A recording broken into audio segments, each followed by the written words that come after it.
You dumb bitches. It's every woman for herself. Now fucking run.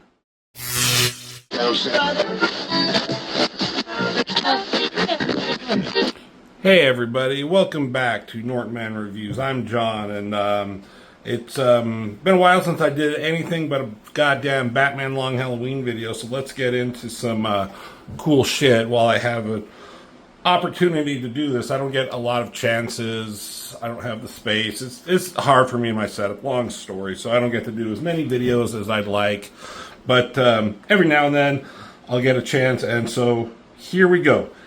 Fight Girls by Frank Cho. Cho. I love Frank Cho and his art. He's one of my top 5 favorite artists. I don't know where I would specifically put him. But I really enjoy his stuff. I mean, a lot of it is, he likes to draw women. He likes to draw ladies, and he can draw them well. If I had to put a list together of artists who can draw really attractive women, Adam Hughes up there, Mark Silvestri, J. Scott Campbell, Frank Cho, not in that order, maybe in that order, who knows. But he does stuff. But besides making a name for himself on just being able to draw hot women, he has a wit to him. His outrage covers that he does for blank covers and conventions were really funny and caught some media attention a little bit.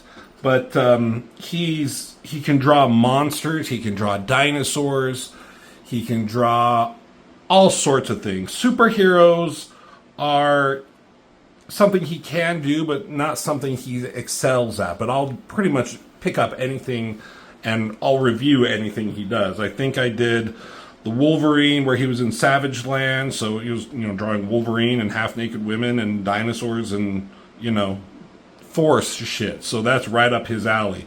He did the Shauna miniseries for Marvel. Again, half-naked women, dinosaurs in the forest, in the jungle. Right up his alley. He's he made a name for himself on Liberty Meadows. I showed a little bit of that. People weren't really too keen on those videos for whatever reason. I get it. I think that the humor in those is pretty funny, and he did that for quite a while. He did some stuff for Mighty Avengers, which I'll look at. He did a bunch of stuff for Marvel, a lot of one-offs and one-issues.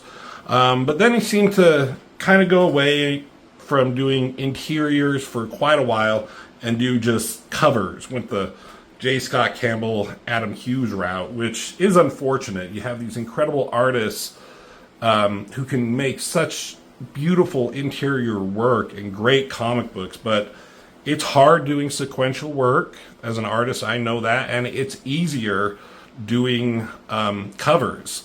I always kind of found it funny. This is a personal side note. You see artists who are on different Facebook groups that I'm a part of, and they put their prices. Some, I think, oversell themselves. I get trying to be hey, I'm want to be paid what I'm worth. I get it, but at the same time, some people think their worth is way too much. But anyways, they'll be I'll do so-and-so, for example, I'll do $100 per page interiors. But then for a cover, it's $200, which the idea is that you pay more because the cover is supposed to grab your attention.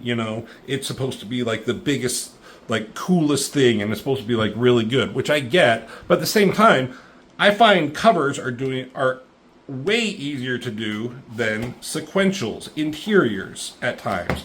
So me personally, I'd be oh, I can't wait to do the cover because it's so much easier. I don't know if I'd charge so much more, but that's just me. If you're an artist out there, you do what you like and what works for you. Anyways, he will do a lot of convention sketches. He'll do variant covers for certain books, mostly Marvel. I'm trying to think of what he's done recently, and if he's done a lot of DC, if any. But then he joined up with this other publisher, Upshot, I guess it is, kind of independent.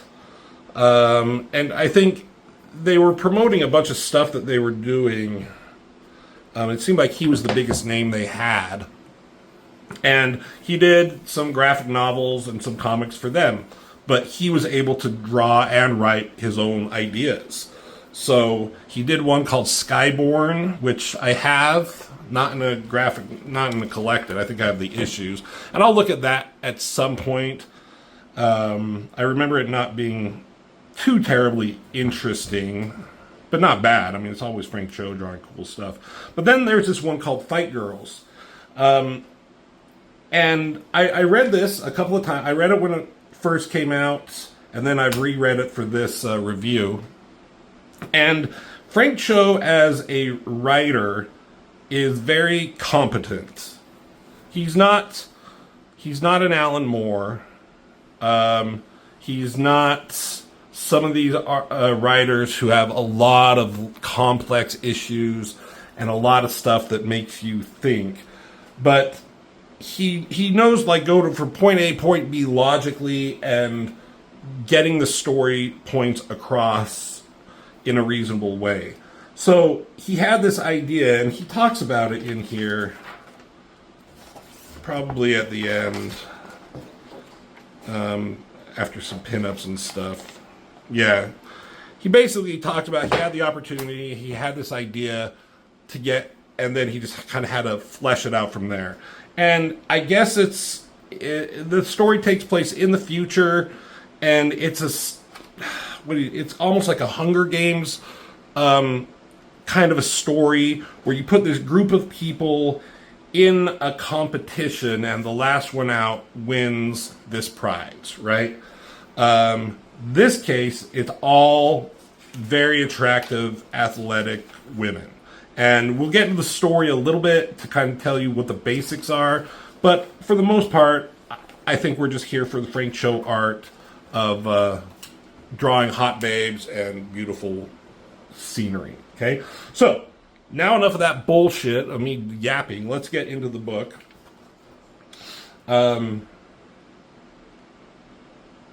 I guess this is the city that they're in. Like, it's a domed city on top of a floating mountain over the ocean, I suppose.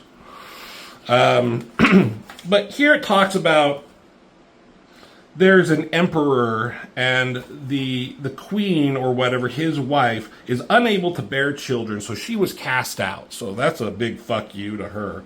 You know, she doesn't look happy. So the throne is empty. So they have this competition to basically have a new queen for the emperor, who we don't see till later.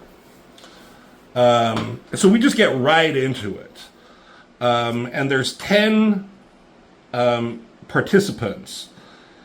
And there's an announcer here, and they're kind of talking about all the, kind of giving the setup of what's happening.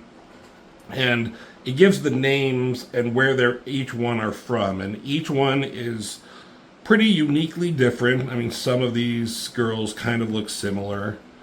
But there's a couple who stand out with some different hair. This one with a patch. So they're, and again, with Frank Cho's art, with incredible as he is, he's very minimalist on backgrounds.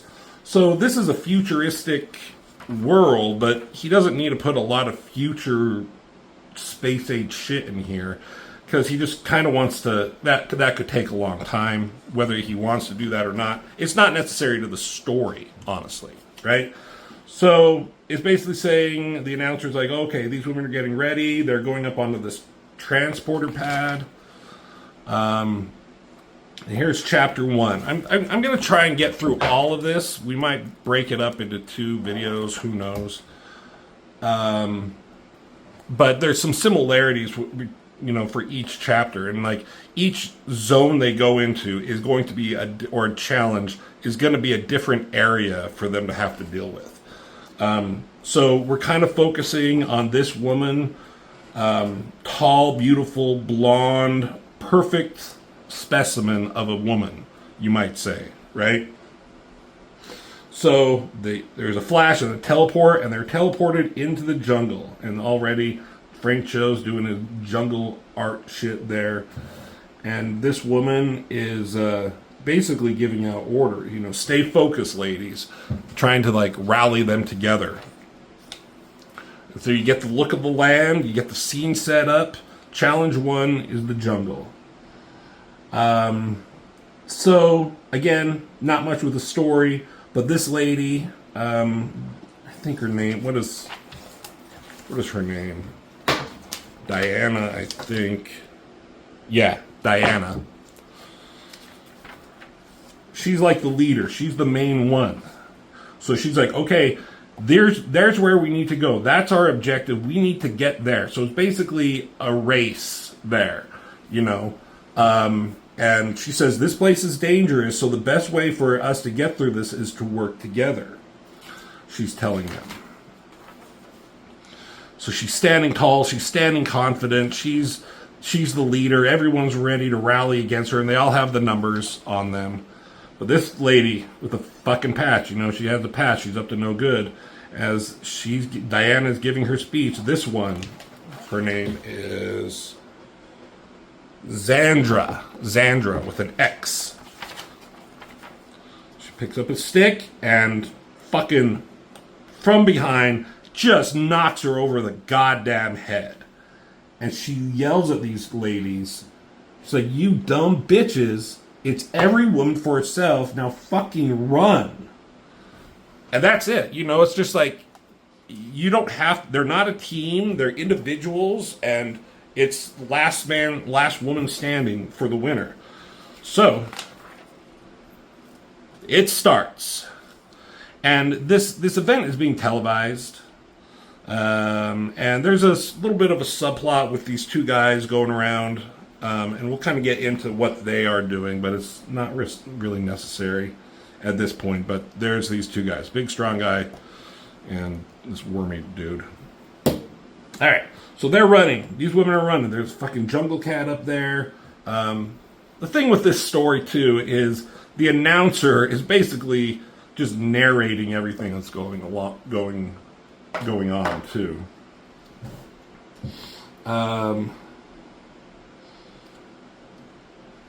So, as they're running, this woman, she's kind of an important one too. Her name is Tora. So Tora looks up. She has a rogue, like, look to her with the hair and everything. Fucking Jungle Cat comes in. And Tora here, she's quick. She yells this other one to duck, number 3. Grabs a stick, stabs this motherfucking cat. You know, it's ready to fight. She's ready to take it on. It leaps at her. Nice duck and roll. And flinging it over herself. But they kind of go on to say, you know, there's more dangerous. While there's one thing that you have to look out for, there's always something dangerous. More dangerous to have to worry about. And they're talking about a point system, too. So she just gained a few points by doing a cool fucking trick. This fucking cat is ready to get her, but out of goddamn nowhere, this goddamn version of a dinosaur, again, Frank Cho and his dinosaurs, right? And this is a great just double-page splash as whatever this is takes out the cat. Number 4, showing her ass, because Frank Cho, as always, will take the opportunity. And they talk about what this thing is. It's a pterosaur. And there's a couple of them. And this fucking girl, she's like, I am goddamn out of here. Let's get the fuck out.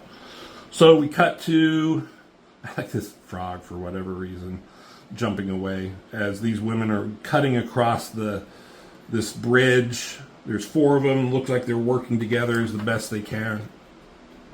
But chasing them is some velociraptor looking fucking thing.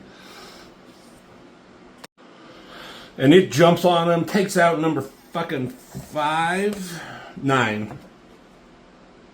Number 6 looks like she's falling, tangled in some webs, but this one just starts eating her, so there goes another one.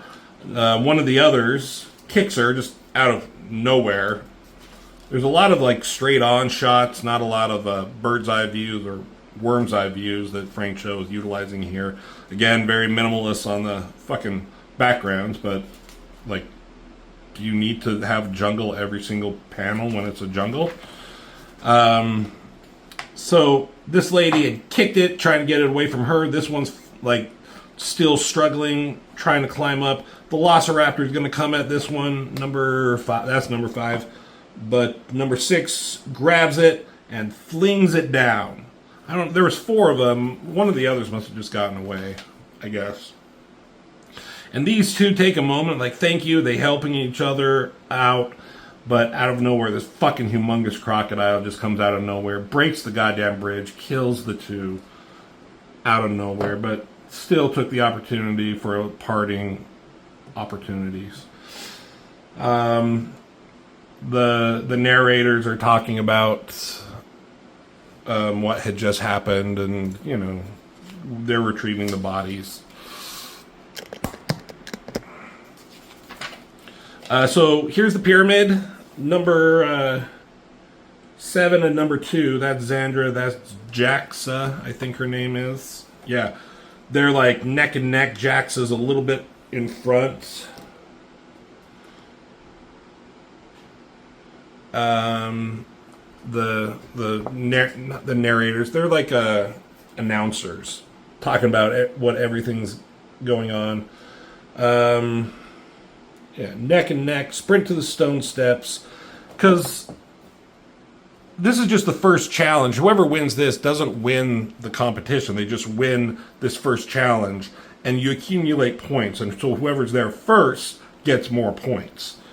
I don't know what's going on here, but number 2, Jaxa, looks up, and there's a pterodactyl that just swoops her up out of nowhere, and Xandra here, kind of being a little bitchy, taunting her, waving goodbye, and she gets to the platform and puts her hand down, and she's teleported away.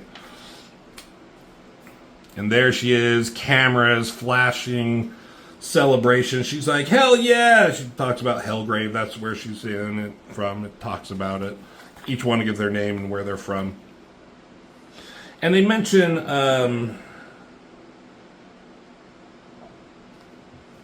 somewhere they mention, maybe later. We'll get to it. Anyways, she was the first one to clear the zone. Number 2, she's being held by the pterodactyl. She takes her goddamn thumb, puts it in the goddamn eye of the pterodactyl, falls, catches on some branches, lands hard, makes it up the steps here, puts her hand down, boom, transported back. And so now there's this awkward moment because Xandra here just kind of left her to die. And Jaxa, number 2, she gives her the bird and says, fuck you, bitch.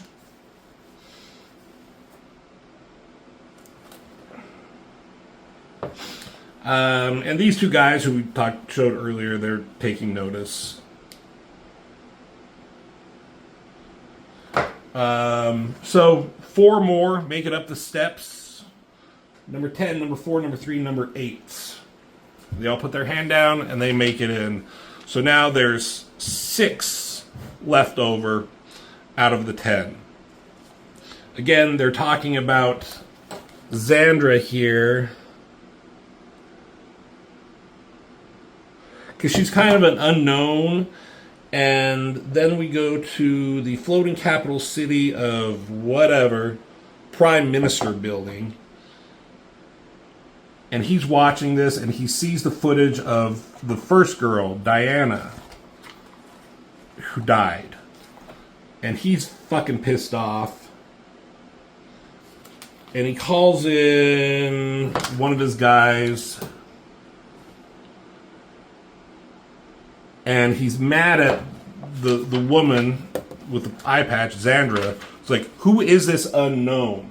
Basically, what they're going to say, whether it's right here or somewhere else, is that this number 1, Diana, was the favored and is a niece to somebody, the Prime Minister, I think.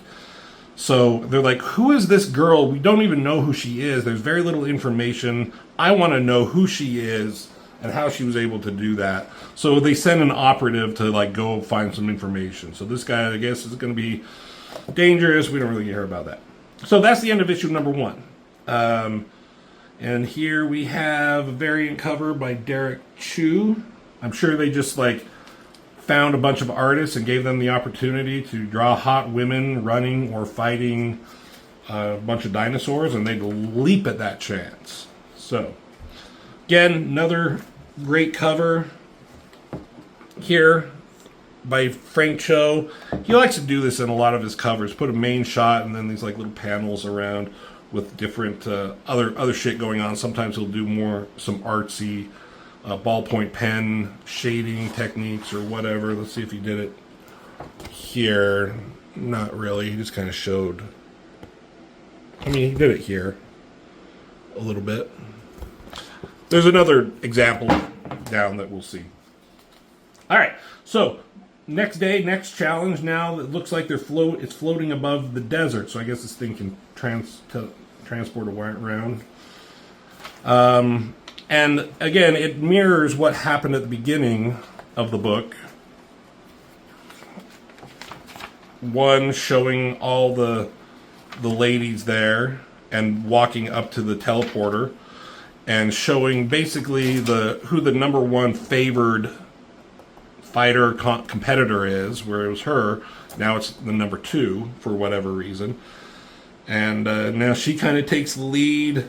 The teleporter starts and they're transported now not to a savage land place but to a desert.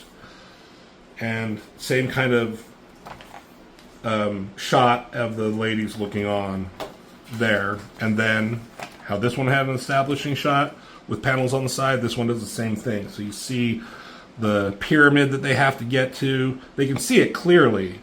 It's like right there, but just this vast desert that they have to cross. Again, pretty easy to draw deserts. You know, the coloring does a lot of the heavy lifting with here. And Jaxa, number 2, she again taking the leader role, talking about there we are, giving a rough estimate of how far it is.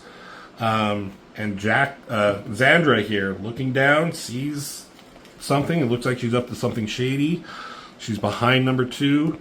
Jaxa picks up a rock, but Jaxa, she's onto her. She's a smart cookie. She throws up her foot, not kicking her, but putting it right in her leg, saying, "Back the fuck off." And she's like, "Whoa, relax." It's like, "I wasn't trying to hurt you, but check this out." She throws the rock into the desert, into the sand.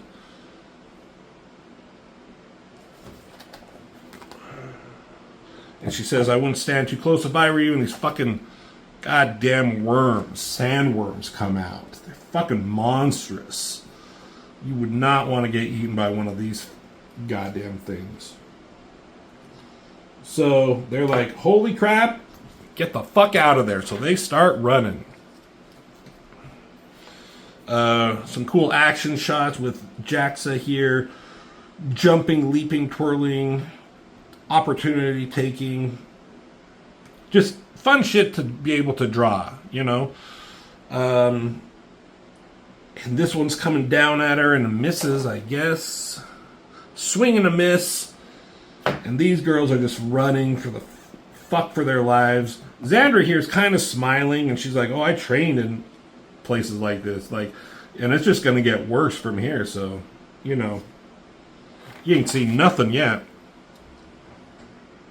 So now we go to this operative who was sent out to get some information on this Xandra Blackwater, the lady with the eye patch. For some reason, she's of interest. And he goes to this records facility, and this fucking weird dude says, "Oh, you can go to this terminal over here and get all the information you'd like." So there's a lot of this text about him looking through information. I'm not going to read all of it, but it's basically he's looking through family records, and there's a lot of people who are deceased, families dead, no one's around, birth certificate, change of address, shit like that. He's getting frustrated. He can't find anything. Finally, he finds this last one. a resident who somehow is related to her, and she's not dead but retired, so he has a lead. But this wormy fucker, he is talking into a phone or whatever, and he's talking to somebody. He's like, hey, it's me. You said for me to let you know if anyone came to the records wandering about, snooping around the Blackwater records. Because that's what her name is, Xandra Blackwater. So, some kind of mystery is going on here, right? Meanwhile, the cool stuff is going on. These two are running, and fuck, they run into a goddamn crab. Like, no, it's a scorpion. Fucking huge scorpion, like, Jesus Christ. Running from it, running, and then they come. You see Xandra up here. She's up top of this cliff, pushing this boulder down. And what is she doing? Is she going to... What are her intentions? And the fucking avalanche or whatever she creates crushes onto the scorpion, saving these two, number 2 and number 8.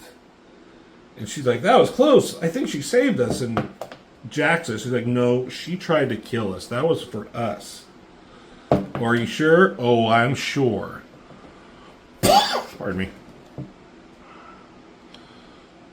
So there they are. They're close, but they're like, it looks too easy. It could be a trap. And there's only one way to find out. I said this before in some of my last ones. Frank Cho will just like leave like negative space. Like couldn't think to put something there. Or just continue this over here. It's just kind of weird. But as they're going, nothing's ever easy as it seems. And what is this? It's the rock turtle of White Sands. It comes out of fucking nowhere.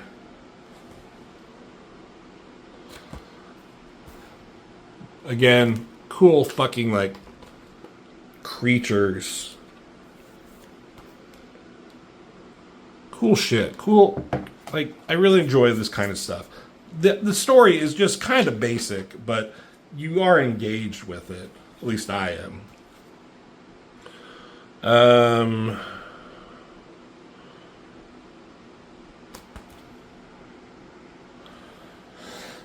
So there's this one. She gets stuck somehow. I guess gets squished. It's kind of hard to see and tell, but she dies. She's out. I did this thing when I first was reading this, trying to pick a winner, and I think I picked some random person, probably one of these two, and I think they died early on. Who I picked didn't win, FYI. Spoiler, I won't tell you who wins yet. But this fucking turtle, not only does it kill one, but destroys the pathway, so they're kind of fucked. You know, they can't get over, like, there was this bridge here. Xandra is just kind of scouting out the area, looking up, looking down. And what is she gonna do? What are they gonna do? She's like, can we climb around or go around?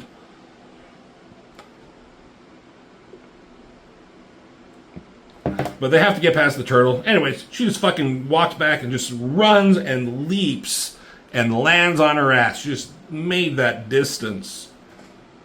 She's like, so long, suckers! And looked at, oh shit. But Jaxa there, she was right behind her. Like, move, you idiot. Lands on her. They're starting to run, but Xander grabs onto her. They tussle onto the ground, like, no, I'm going to be first. So they're wrestling. And then these other two, number 8 and 10, what are their names?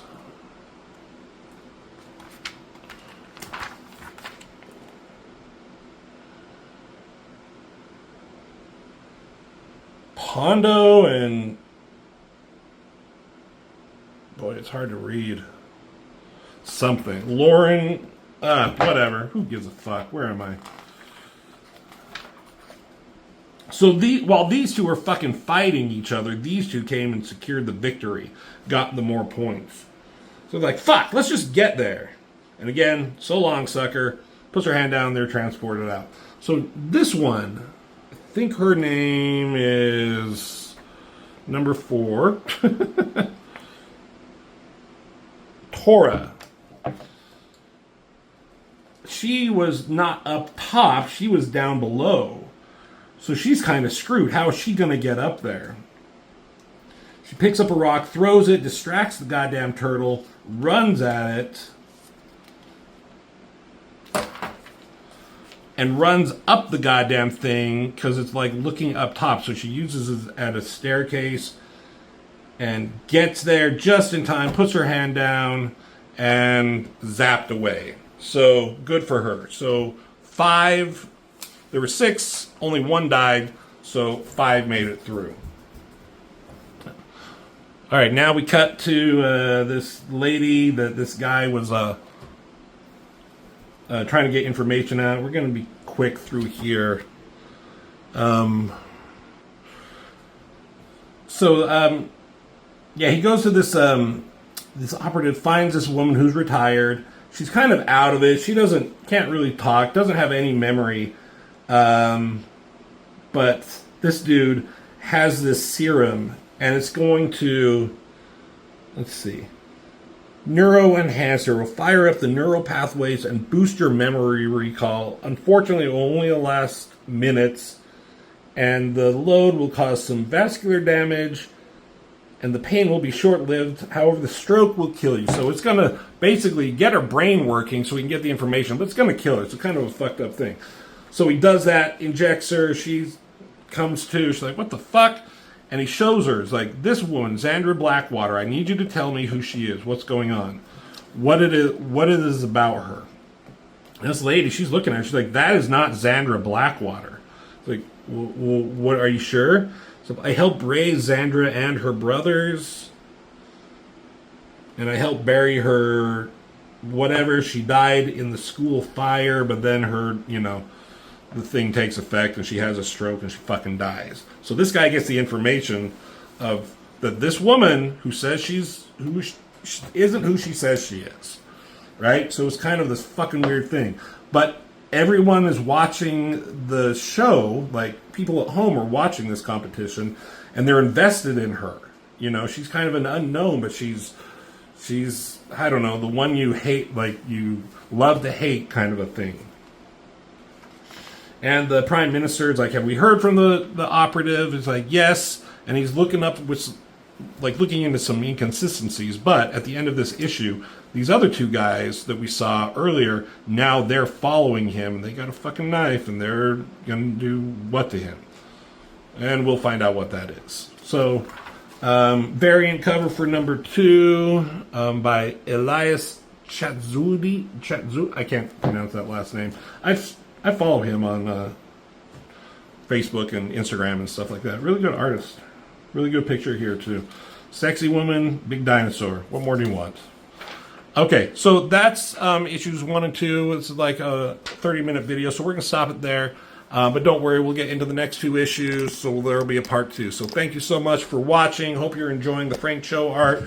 Tell me in the comments who you think is going to win this if you don't already know. So, thanks for watching. I'll see you in the next video.